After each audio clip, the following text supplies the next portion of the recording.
Sebentar lagi, kamu tidak hanya bisa hidup dari listrik PLN. Ya, kamu nggak salah dengar. Karena energi yang kamu butuhkan bisa dari campuran air laut dan air tawar, penyimpanan panas bawah tanah, bahkan sampai getaran mobil di jalan. Teknologi ini udah mulai dikembangkan dan hasilnya bisa bikin kita hidup tanpa ketergantungan pada kabel listrik. Bahkan di tahun 2025 ini, beberapa negara sudah membuktikan kalau hidup dengan energi alam itu bukan lagi mimpi. Di video kali ini kamu bukan cuma akan tahu bagaimana 5 teknologi gila ini bekerja, tapi juga kenapa mereka diciptakan, masalah besar apa yang ingin mereka selesaikan, apa saja tantangan dan resiko di baliknya, dan teknologi mana yang paling berpotensi benar-benar mengubah cara manusia hidup di masa depan. Dan di akhir video ini, kamu juga bakal sadar kalau masa depan tanpa tiang listrik bukan cuma impian, tapi mulai jadi kenyataan. Dan inilah kisah tentang energi dari alam.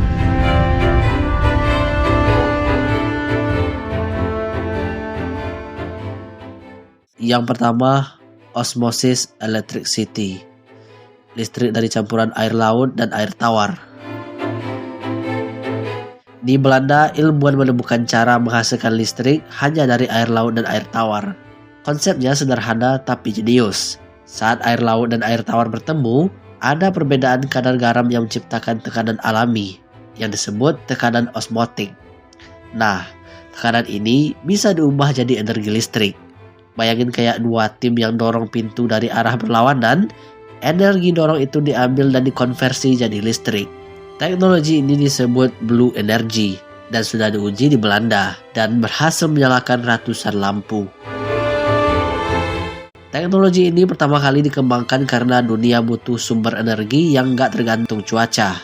Kalau tenaga surya hanya bekerja siang hari dan angin tergantung arah cuaca, osmosis electricity bisa bekerja 24 jam non-stop selama air sungai terus bertemu air laut. Tapi tantangannya juga besar. Membrannya dipakai mahal dan gampang rusak oleh endapan mineral. Selain itu, sistemnya masih butuh area luas untuk menghasilkan listrik dalam jumlah besar. Namun, kalau dikembangkan, negara seperti Indonesia punya ribuan muara sungai yang bisa menjadikan ini sumber energi baru yang bersih dan stabil. Coba bayangin, setiap pertemuan sungai dan laut di negeri ini bukan cuma indah tapi juga jadi pembangkit listrik alami. Ini bukan lagi mimpi, tapi arah masa depan energi dunia. Yang kedua, climate batteries, menyimpan panas bumi di bawah tanah. Sekarang coba pikir, bagaimana kalau panas matahari yang biasanya hilang begitu saja bisa disimpan di bawah tanah, lalu digunakan kembali saat malam tiba. Itulah ide di balik climate batteries, atau orang menyebutnya juga sebagai baterai bumi. Cara kerjanya mirip powerbank bumi.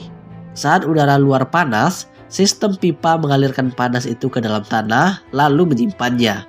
Nanti ketika musim dingin datang, panas yang disimpan tadi dikembalikan ke rumah lewat udara. Hasilnya, rumah selalu hangat tanpa listrik PLN dan selalu sejuk tanpa AC.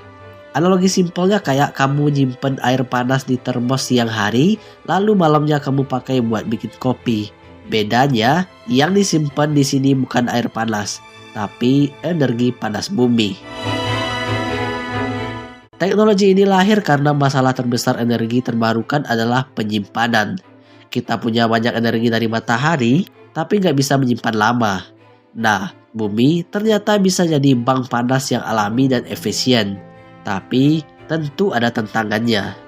Tidak semua tanah cocok. Tanah berpasir menyimpan panas lebih baik, tapi tanah basah justru bisa bocor energinya.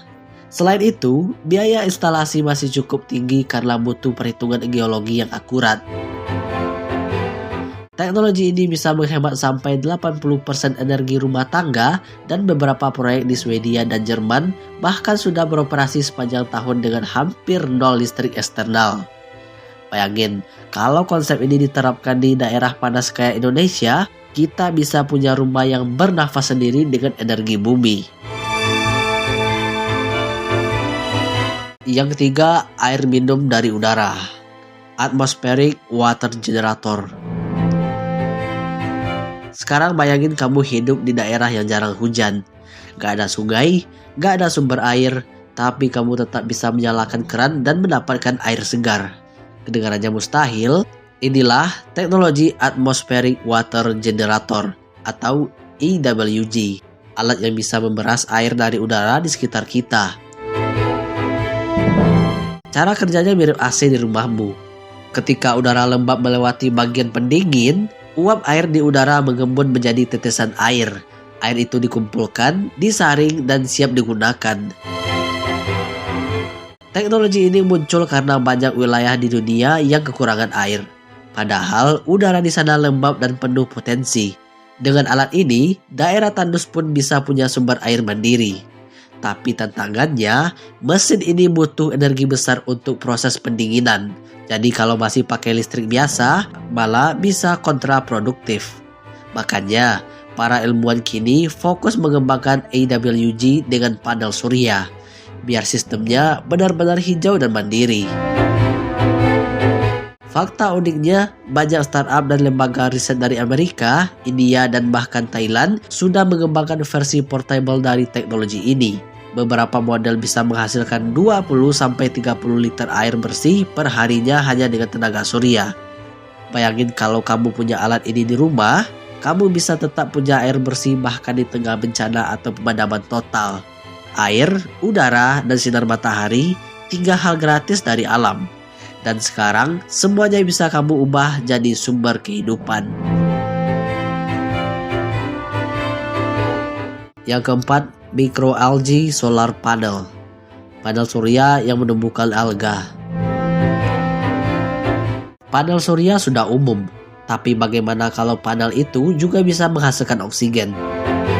Di Singapura, para peneliti menggabungkan panel surya dengan mikroalga, makhluk kecil penghasil oksigen.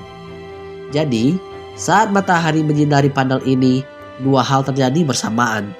Yang pertama, sel suryanya menyerap cahaya untuk menghasilkan listrik. Yang kedua, mikroalga di dalamnya menyerap karbon dioksida dan menghasilkan oksigen. Efeknya, listrik dan udara lebih bersih sekaligus. Teknologi ini disebut algo-voltaic system dan sedang diuji di beberapa kota besar di Asia. Ibarat dapur 2 fungsi, 1 alat, 2 manfaat. Alasan teknologi ini lahir sederhana tapi jenius.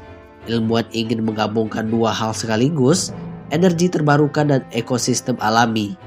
Satu sisi menghasilkan listrik, sisi lainnya menyehatkan udara. Tapi, seperti pada makhluk hidup umumnya, alga juga butuh perawatan. Kalau terlalu panas, mereka bisa mati. Kalau terlalu kotor, mereka bisa menghambat cahaya masuk. Dan itu bikin sistemnya rumit dan mahal. Bayangin, kalau setiap gedung di kota besar punya panel seperti ini, bukan cuma bebas dari PLN, tapi juga bisa bantu lawan polusi udara. Yang kelima, piezoelectric rods, jalan yang menghasilkan listrik. Terakhir kita ke Italia. Di sana ada proyek uji coba jalan pintar yang bisa menghasilkan listrik setiap kali mobil melintas di atasnya. Teknologinya disebut piezoelectric rods.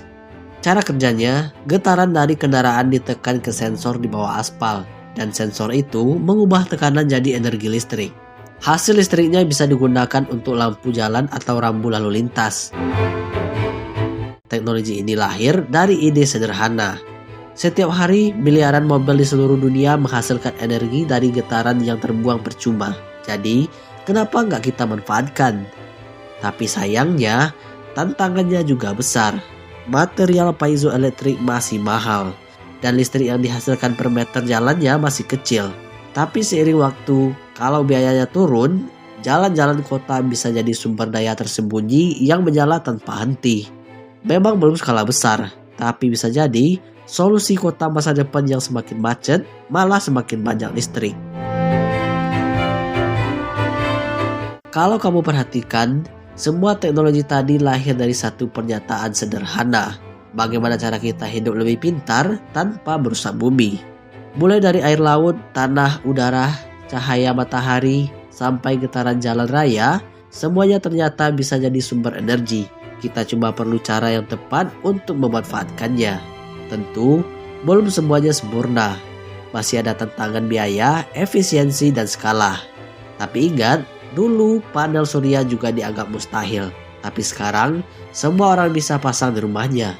Dan kalau itu terjadi, masa depan bukan lagi soal bertahan hidup, tapi soal hidup lebih cerdas bersama alam.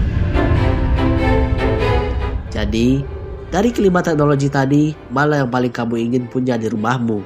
Tulis di kolom komentar, karena mungkin itu adalah masa depan yang akan kamu tinggali. Terima kasih sudah menonton. Jangan lupa like, share, dan subscribe agar tidak ketinggalan konten teknologi seru lainnya. Sampai jumpa di video berikutnya.